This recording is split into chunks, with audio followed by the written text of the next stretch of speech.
La violencia regresó a Sudán, un país cuyo pueblo clama por un proceso de transición democrático al que tal parece los militares niegan a darle paso.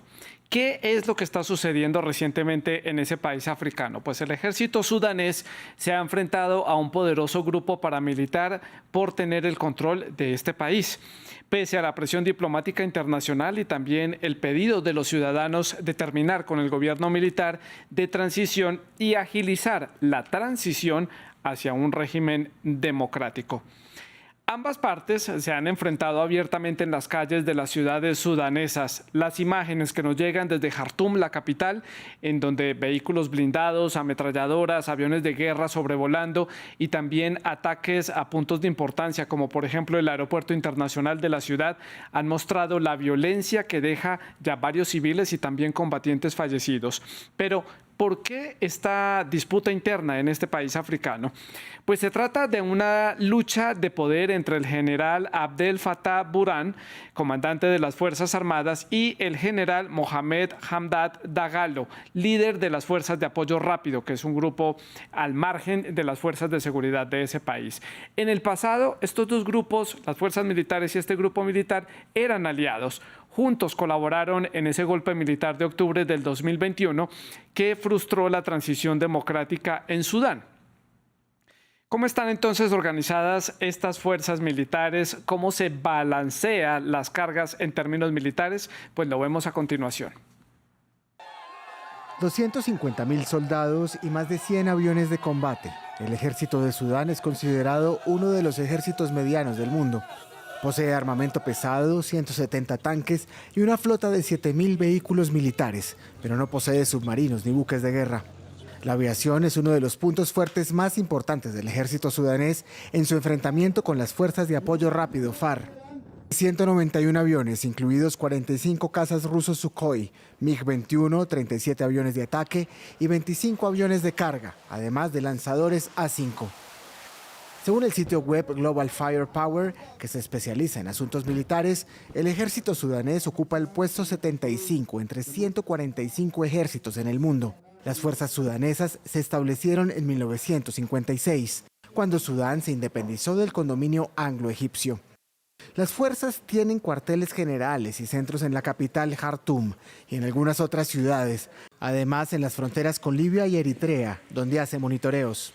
En cuanto al equipamiento de las fuerzas de apoyo rápido, iniciaron en 2003 en Darfur con el actual líder Mohamed Hamdan Dagalo. En esa época fueron conocidos como la milicia Yayawid y terminaron siendo señalados, aunque nunca acusados formalmente, por masacres en esta región occidental sudanesa. El ahora FAR se compone principalmente de vehículos 4x4 que llevan una variedad de armamento, incluyendo armas antiaéreas, artillería y una unidad blindada ligera del modelo BTR. Esta le da a las fuerzas de apoyo rápido flexibilidad en el movimiento dentro de las ciudades. Así las cosas, ¿está Sudán entonces al borde de un conflicto interno? ¿Era previsible que esta disputa por el poder estallara en cualquier momento? ¿Por qué los militares entonces están saboteando la transición democrática de este país? ¿Qué respuesta puede dar la comunidad internacional ante los hechos recientes? Estando completamente desbordada, eso sí hay que decirlo, la comunidad internacional está desbordada con los múltiples conflictos y tensiones que hay en diferentes partes del mundo. Ucrania, Yemen, Siria, los problemas de los migrantes tanto en el Mediterráneo como en América Latina, en fin, la lista es larga. Por eso hoy en el debate pues analizamos cuál es la situación que se está presentando allí en Sudán, en África. Para analizar este tema hemos invitado a Jesús Romero Cote. Él es analista internacional, colaborador en Puerta de África y se conecta desde la ciudad de Sevilla, en el sur de España.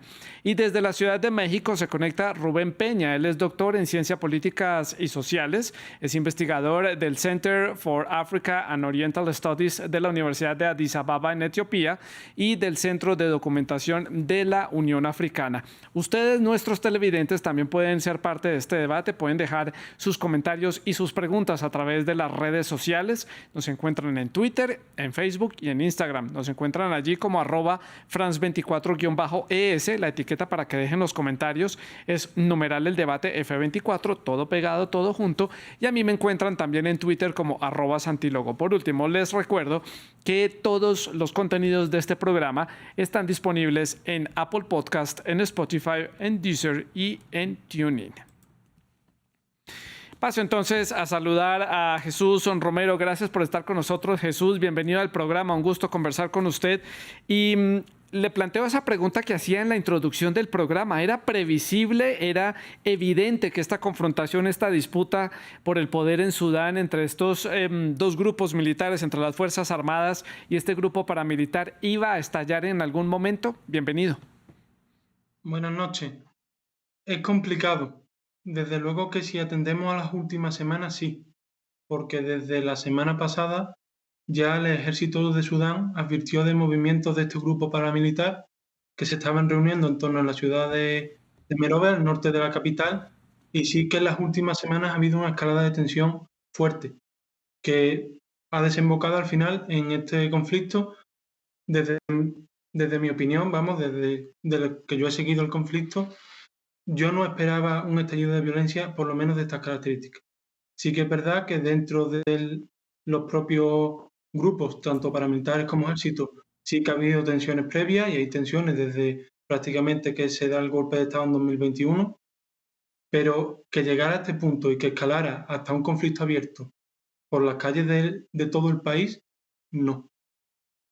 La opinión de Jesús Romero desde la ciudad de Sevilla. Paso a preguntarle a Rubén Peña en Ciudad de México. También le doy la bienvenida allí en la capital mexicana. Gracias por acompañarnos hoy, Rubén. Y la misma pregunta como punto de partida. ¿Era previsible? ¿La tensión era latente allí en Sudán? Recordemos que es un país africano, que es una realidad muy alejada de lo que vivimos en América Latina, y vale la pena entender entonces si esto era previsible y si estas dos partes ya estaban presentando tensión y poco a poco se acercaron hasta este momento o punto de quiebre, se le puede llamar así. Hola, buenas tardes. Saludos desde acá, desde la Ciudad de México. Sí, de la escalada de violencia a este nivel no era previsible. Había habido ya tensiones entre estos grupos por el creciente poder político que han ganado en Sudán. De hecho, desde 2018, cuando empezaron las protestas populares en Sudán en contra de Omar al-Bashir, el mismo presidente hizo algunos movimientos políticos para empezar, digamos, a callar la influencia de estos dos actores, ¿no? De los militares y de las fuerzas de las FARC. Pero que llegaran a un nivel de violencia como el que se está viviendo ahora en las calles en Jartum no fue previsible, y no lo era porque suponíamos los analistas de Sudán que no les beneficiaba un conflicto de esta magnitud por las tensiones que hay en otras regiones del país, solo por mencionar el caso de Darfur, de las montañas Nuba, o en la misma región de Bella, pegado al Mar Rojo. Entonces fue inesperado esta escalada de violencia, y me parece que así también lo demuestra la respuesta de los organismos internacionales y regionales en esta parte de África. Respuesta que vamos a analizar más adelante, Rubén, a lo largo del programa. Continúo con usted para hacer la ronda de preguntas a la inversa. Me parece importante poner en contexto a la audiencia de América Latina sobre lo que sucede al interior de este país. ¿En qué es en lo que no se están poniendo de acuerdo estas dos fuerzas militares, el ejército y esta fuerza paramilitar? No ve uno aquí un escenario en donde vea a un grupo de ciudadanos tratando de provocar un cese de permanencia en el poder de un grupo militar. No ve uno como los conflictos habituales que ve uno en otros escenarios a nivel internacional. Aquí vemos a dos fuerzas armadas enfrentándose por un botín prácticamente. ¿Cómo lo vio usted? Rubén. Sí, la problemática es esta, o sea, la gran cuestión es cómo se integran a las FARC dentro del ejército o de las fuerzas sudanesas, a pesar de que estamos hablando de dos grupos armados, son totalmente distintos. Una es el ejército militar, o sea, es la institución militar con todas las características que esta tiene, y lo otro es una guerrilla paramilitar que se fue conformando en la guerra civil en Darfur. Entonces, son dos fuerzas armadas totalmente distintas. Ahora, la problemática de integrarlas a las Fuerzas Armadas sudanesas es justo esta disputa política que tienen Abdel Fattah y Daglo, ¿no? Que tiene que ver con a quienes van a tener lealtad las fuerzas FARC dentro del ejército sudanés por el peligro de que haya un golpe de Estado también posteriormente, ¿no? Entonces, esa es la gran disputa. Y como tú dices, el telón de fondo es, por supuesto, el poder político. El poder político. Jesús, en la ciudad de Sevilla, ¿cómo iba este proceso de integración? ¿Esto estaba siendo llevado a cabo en un marco de una negociación? Entendemos que este país estaba en una transición hacia un régimen democrático después de terminar con la dictadura de Omar al-Bashir, que fue establecida en el 89, y estaban en un proceso tratando, y por lo menos ese es el pedido de la ciudadanía, de un gobierno democrático. ¿Esta negociación en qué estado estaba? Sí, como tú dices, en 2019 una coalición de población civil con el apoyo del ejército consigue derrocar al dictador, al-Bashir, y comienza entonces un periodo de transición que forma un ejecutivo que podemos considerar bicéfalo. Por un lado, hay un gobierno militar, una autoridad militar bajo el mando precisamente de Abdel Fattah al-Burhan, y después hay un gabinete civil que en 2021 es derrocado precisamente por la parte militar del gobierno. A partir de ese momento se inicia una segunda parte de la transición, que no es tanto transición porque ha habido pocos avances, pero sí que la población ha seguido protestando, igual que protestaba en 2018 contra el dictador, ha seguido protestando contra la autoridad militar. Eso ha llegado a un punto en que los militares se han sentado a negociar con los civiles y en diciembre de 2022 se firma un acuerdo para la transición política que establecía, entre otras cosas, como ha comentado el compañero Rubén, ese aspecto de integrar a los grupos paramilitares dentro de la estructura del ejército, pero eso genera esa problemática que ha apuntado el compañero de, una vez dentro del ejército, ¿a quién debe lealtad? Y la cuestión del ejército ha sido un punto clave en todo el proceso de negociación y es qué rol va a tener el ejército de Sudán en un Sudán democrático, en un futurible Sudán democrático. Porque vemos, no solo en Sudán, sino también en otros países de África, que muchas veces son los ejércitos, las fuerzas militares, quienes provocan los cambios de gobierno. Entonces, no tener al ejército de tu lado o no tener al ejército completamente controlado es un riesgo para un futuro gobierno civil de que pueda ser derrocado precisamente por las propias Fuerzas Armadas. Jesús, en ese orden de ideas y lo que puede uno ver desde este lado del Atlántico es que los militares en diferentes países africanos tienen un inmenso poder y tienen una forma de financiarse también estos grupos paramilitares en este y en otros países. No es el único el caso de Sudán. ¿Cómo está entonces la institucionalidad? Porque si este país va rumbo hacia un proceso de transición hacia un régimen democrático, ¿cómo se estaba reforzando entonces la institucionalidad? Y este punto de quiebre que ha tenido este brote de violencia, pues demuestra claramente entonces que la institucionalidad, el gobierno, el Estado como tal, sigue siendo muy débil y los militares siguen siendo los que tienen el poder y someten al pueblo cuando deberían estar defendiendo al pueblo. Aquí hemos visto en las imágenes que llegan desde Jartum que una gran cantidad de civiles han muerto en los combates en las calles.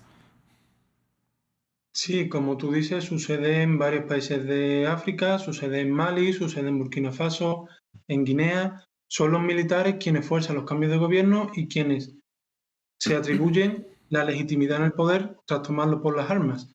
En el caso de Sudán no ha sido muy diferente. Sí que es verdad que, como he comentado antes, en 2019 es una coalición civil y militar la que derroca al dictador, pero desde el primer momento los militares no han estado a favor de compartir el poder, ni tampoco de cederlo y que haya un gobierno civil. ¿Por qué? Porque tener el poder ya de por sí es goloso, pero también no es solo tener el poder, es tener el control del país. Y tener el control del país, en el caso de Sudán, por ejemplo, de riquezas minerales. Mencionaba la cuestión de cómo se financian los grupos paramilitares. En el caso del grupo paramilitar que nos ocupa, de la FARC, su líder es la persona más rica de Sudán, según los rankings y las listas que se realizan, y ha hecho fortuna gracias al control de las minas de oro. Entonces, muchas veces en África sucede que la institución militar no es tanto una institución militar como podemos entender en Europa o en otros países del mundo, sino que es una situación de mercenarios, en el sentido de normalmente son leales al hombre que les paga. Y eso es lo que sucede con la FARC y ese es el riesgo del que hablábamos antes de integrar a la FARC dentro del ejército. Muy bien, las integramos dentro del ejército, pasan a ser tropas regulares. Una vez que son tropas regulares, la lealtad es al Estado o a su líder. Y ahí es donde está el punto de quiebre principal en esta situación. Claro, y esto, como usted lo explica, Jesús, pues está en un punto de inicio. Esto no va a tener una resolución pronta o rápida porque hay muchos intereses de por medio. Rubén, le pregunto también, ¿usted qué análisis hace entonces de ese proceso de transición en el que está Sudán? ¿Qué tanto se había fortalecido esta institucionalidad del Estado rumbo hacia esa democratización? Claramente esto deja en evidencia que las bases pues, no son muy sólidas. Y aquí hay un juego político muy interesante analizando la situación de ese país y es el manejo que los dos bandos le han dado a la comunicación con los ciudadanos. Y este grupo paramilitar ha salido a decirle a los sudaneses, nosotros estamos con ustedes, no los vamos a atacar, para tratar de ganarse el favor del pueblo, cuando pues es el ejército sudanés el que debería estar defendiendo al pueblo. Ahí también empieza a haber divisiones al interior de la sociedad.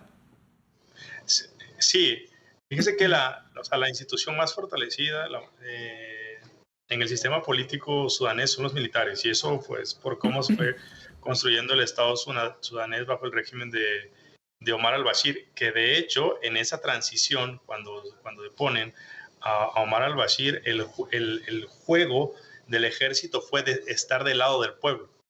Los que hacían el trabajo sucio de atacar a los opositores políticos justo eran las FARC. Eran ellos los que hacían los levantamientos y apresaban a las personas y los desaparecían. Eran ellos, eran las FARC. Mientras que el ejército va a jugar ese rol de yo estoy del lado de lo que el pueblo diga. Quieren que se vaya Omar al-Bashir, lo vamos a hacer así y nosotros vamos a supervisar ese proceso ese proceso de transición. Ajá. Aquí me parece que se ve más lejos la instalación de un gobierno civil. Primero, los militares, desde que se designa como primer ministro Abdallah Hamdok, no están dispuestos a compartir pues, el poder y se ve en el golpe de Estado que dan en octubre del año 2021.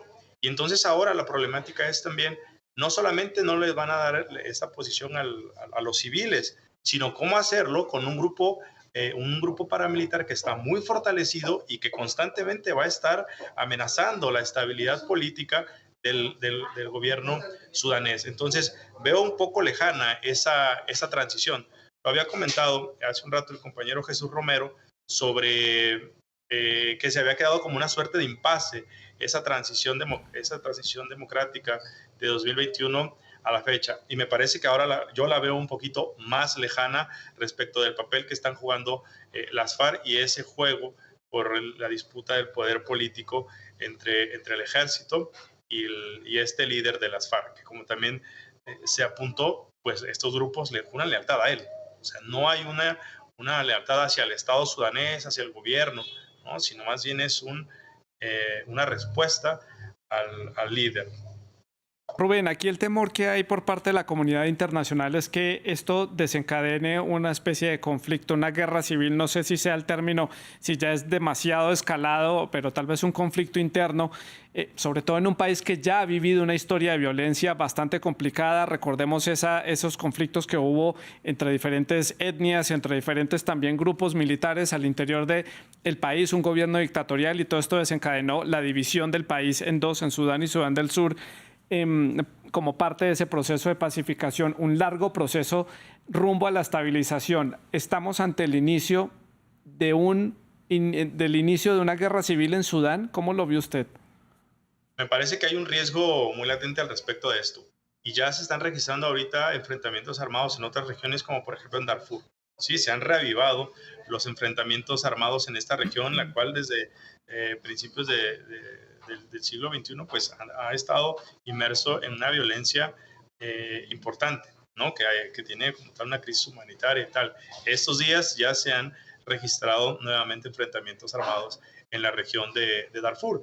Y no solamente el riesgo, la preocupación de la comunidad internacional, no solamente se queda en esas otras regiones de Sudán, sino en toda la región del Cuerno de África. O sea, es un escenario, es un teatro donde ahorita tenemos varias actividades armadas y que pueden llevar a una crisis humanitaria aún peor. Por ejemplo, todos los refugiados que cruzaron Sudán desde el norte de Etiopía por el conflicto armado entre el gobierno central de Etiopía y el grupo, el gobierno regional, perdón, del Tigray.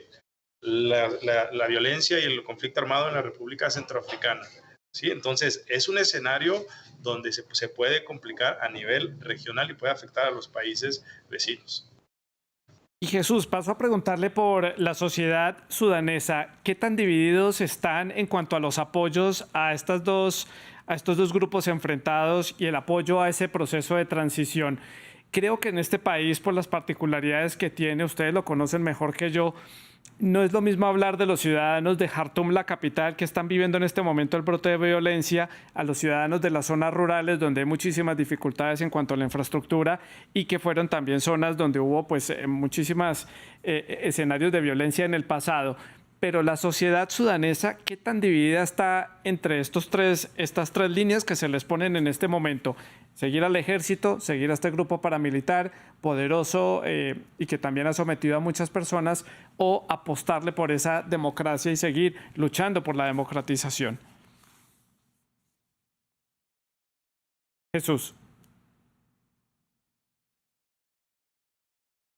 Bueno, creo que tenemos problema con la conexión de Jesús en la ciudad de Sevilla. Vamos a retomarla en unos segundos. Le transfiero entonces la pregunta a Rubén para comenzar ese análisis sobre las divisiones internas, la polarización de pronto al interior de los ciudadanos frente a la situación que están viviendo. Sí, la sociedad sudanesa, como bien lo comentaste, es muy heterogénea en cuestiones políticas, pero hay un común, que es un hartazgo respecto del gobierno militar. ¿Por qué? Porque representa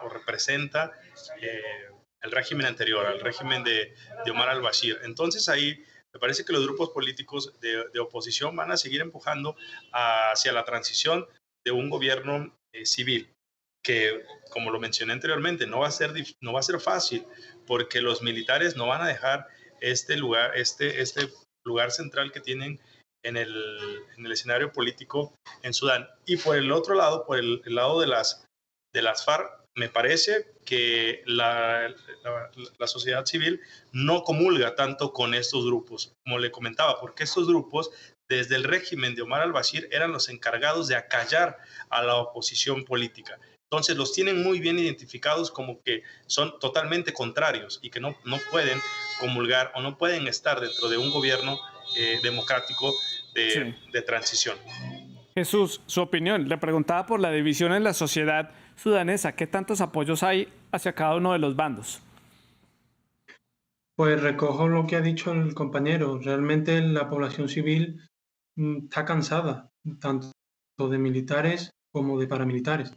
Está cansada de los militares porque entienden que traicionaron ese espíritu revolucionario, esa revolución iniciada en 2019, que iba a acabar por traer democracia a Sudán, pero por otro lado, como apunta el doctor Peña, los paramilitares fueron responsables de acallar las protestas durante el régimen anterior y también tienen un historial de violencia muy fuerte contra comunidades, sobre todo en la región de Darfur. Entonces, la población civil, recogía un testimonio esta tarde por redes sociales, la población civil está acostumbrada a estas situaciones de violencia, pero no tiene nada que ver con ellos.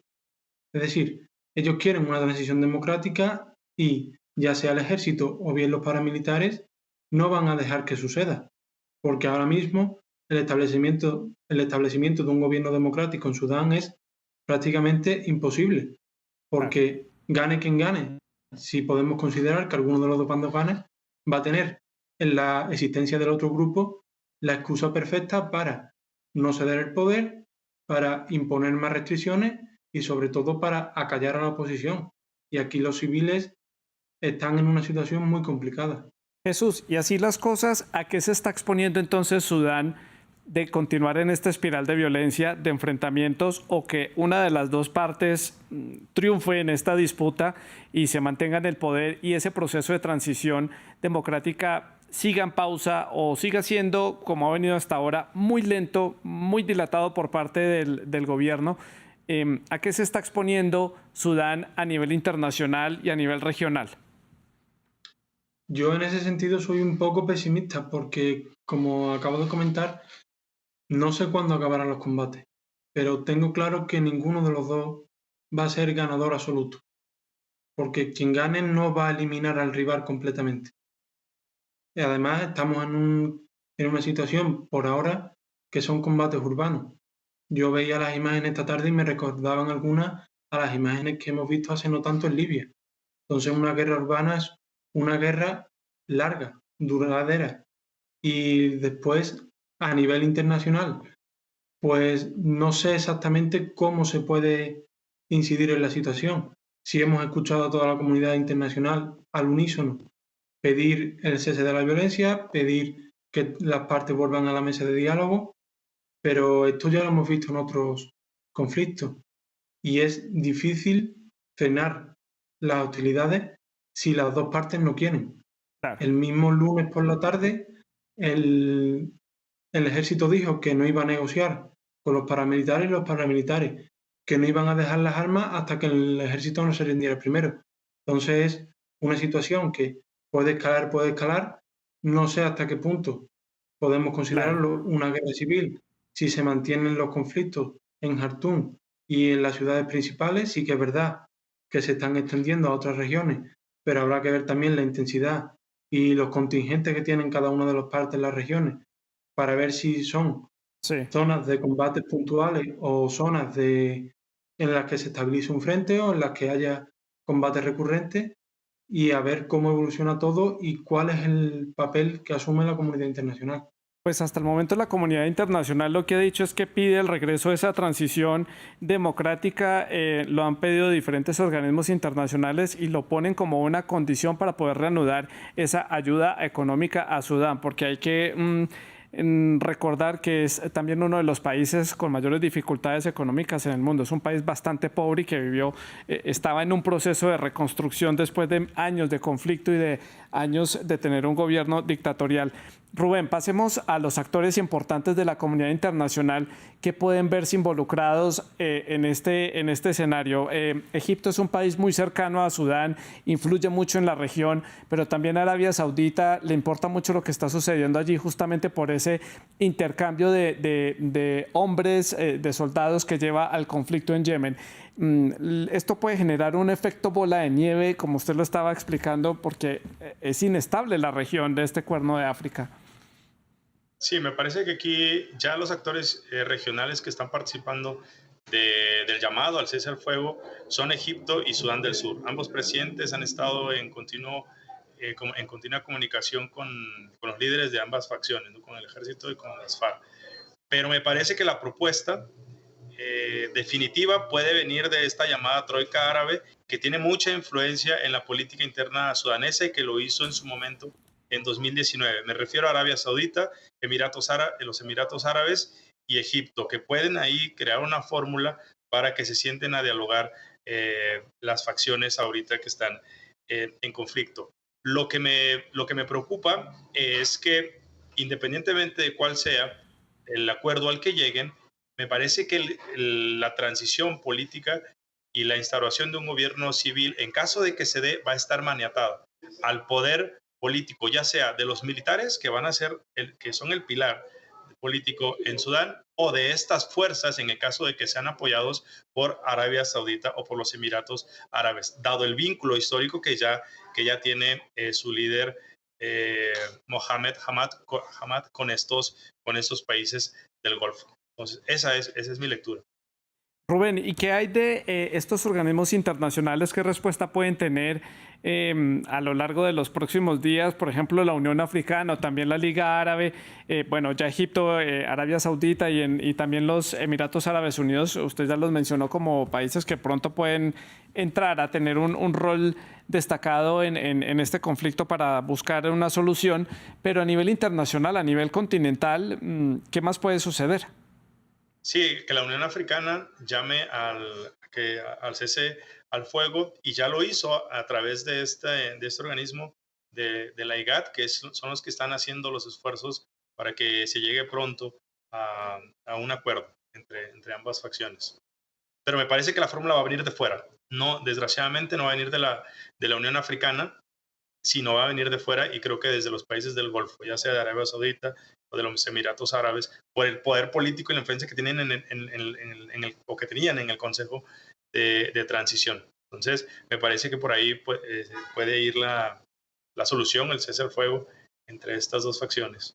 Jesús, ¿hay factores internacionales, económicos o políticos que puedan empezar a incidir en el mediano plazo en este brote de violencia? Hablo, por ejemplo, de escenarios como, por ejemplo, Egipto, que es un país, como decía, influye mucho en Sudán y en este momento necesita mucho apoyo a nivel regional, cuando Etiopía está próxima a inaugurar esa gran represa en el Nilo Azul, que ha sido un motivo de discordia entre los tres países. Y bueno, en el Cuerno de África, Etiopía ha tenido que lidiar con las tensiones con los países vecinos por este enorme proyecto energético. Aquí sería un momento de coyuntura en el que un país como, por ejemplo, Egipto, que también es liderado por militares, entre a negociar y a pedir apoyos y a dar apoyos también en Sudán a su favor en esta disputa, por ejemplo, solo como por mencionar una. Sí, el caso de Egipto es particular y coincido con el doctor Peña en que la solución va a venir de fuera. Seguramente venga de esa troika formada por Arabia Saudí, Emiratos y Egipto o del entorno de la Liga Árabe. Yo veo a la Unión Africana con poca capacidad de mediar en este conflicto porque tiene poca capacidad de mediar en conflictos similares como el de República Democrática del Congo. Con respecto a Egipto, la intervención de Egipto creo que es un tema complicado y creo que no sé hasta qué punto los militares en Sudán estarían favorables a la intervención. Es verdad que si es una intervención militar vendría muy bien para reforzar su fuerza, pero le daría a las fuerzas paramilitares ese debate que hemos hablado antes de la población civil a favor de quién o contra quién está, quién defiende a los civiles. Una intervención militar de Egipto en favor del régimen actual le daría a los paramilitares la razón en el sentido de el ejército, el gobierno que hay ahora va en contra de la población civil. Entonces, ese sería un factor a tener en cuenta. Respecto a la presa del renacimiento etíope, es otro elemento de disputa en la región. Que Etiopía inaugure esa presa supone que Egipto y Sudán van a tener una limitación en el acceso del agua, porque si Etiopía decide cerrar la presa, el agua no llega a Sudán y no llega a Egipto. En esta disputa sí que es verdad que Egipto y Sudán comparten intereses en esta y en otras muchas cuestiones, sobre todo con el fortalecimiento de Etiopía en los últimos años. Pero creo que Egipto tiene un papel muy importante que jugar y la duda que a mí me queda es cómo va a ser percibido sobre todo por los paramilitares, Claro. teniendo en cuenta que Egipto ha prestado ayuda al gobierno de Sudán, que incluso hace unos días las propias fuerzas paramilitares detuvieron a militares egipcios que estaban haciendo prácticas conjuntas con el ejército de Sudán. Sí. Sí, Egipto como mediador es visto como un mediador neutral o posicionado a favor de una de las partes, en este caso el ejército y el gobierno de Sudán. Rubén, algo que añadir en torno al papel de Egipto y también al papel que puede jugar Etiopía. Muy importante este país allí en esta región.